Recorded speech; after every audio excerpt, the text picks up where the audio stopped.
Hey everybody, this is Nick from Android Headlines, and this is the Marshall London.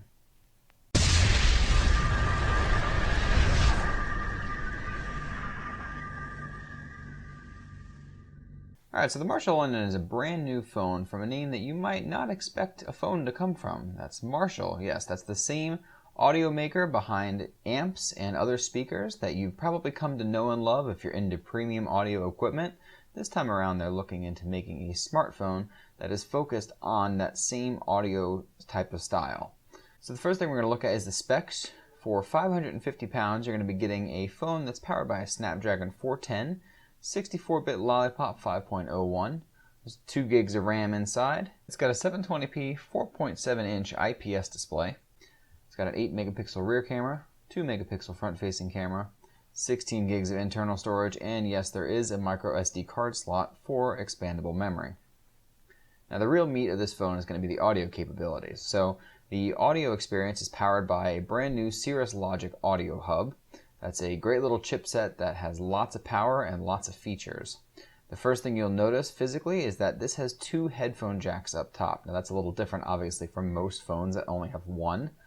That means that you can do dual output, so you and maybe a friend or something like that can listen to the same audio at the same time. So obviously you can see right off the bat, this is definitely meant to be sort of a party phone. It's definitely focused on audio. Those looking for higher quality audio will be pleased to know that Bluetooth aptX support is here, as well as lossless FLAC audio. There's also a universal equalizer built in that's accessible via the M button up top. That brings you into a full audio suite that includes a sound mixer, as well as a soon-to-be-released DJing software, among many other features in this audio suite. The universal equalizer obviously works everywhere in the system, as the name might suggest. The equalizer has quite a few features, including presets and some pretty powerful adjustment abilities as well. Even the sound effects on the phone are pretty cool, which is something you don't necessarily see with a lot of modern phones. There's a lot of custom sounds here, a lot of custom ringtones and alarm tones, lots of guitar riffs and tributes to classic and even modern rock. There's a sort of style that's really exuded here that is super unique and definitely Marshall. Moving on to the build quality, we're looking at a rubber body which actually almost looks like it's in a case at first until you realize that that is actually the phone. So you have sort of a ribbed rubber side as well as more of a textured plasticky back. On the front, you're going to find stereo front-facing speakers. Now, true to the name, these speakers have a really unbelievable quality and volume. I really could not believe just how loud and clear these speakers were. They even have a bit of bass to them too, which is surprising given the size.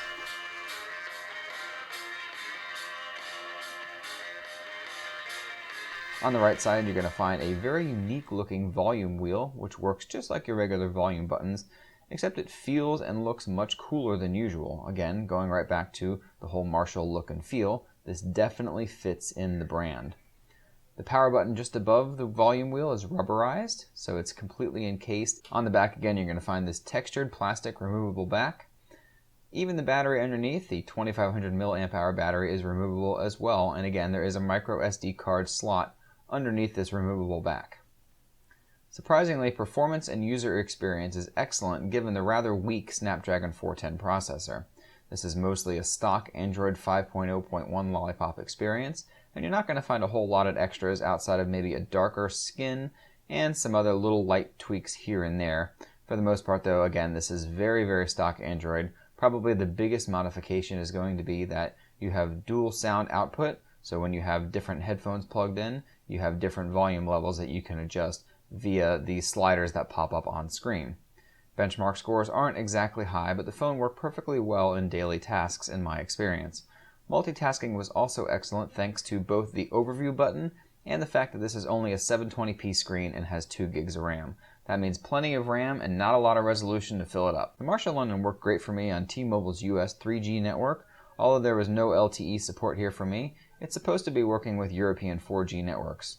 That's also the only place that it's sold right now, so it makes a lot of sense that it would have most compatibility with European networks.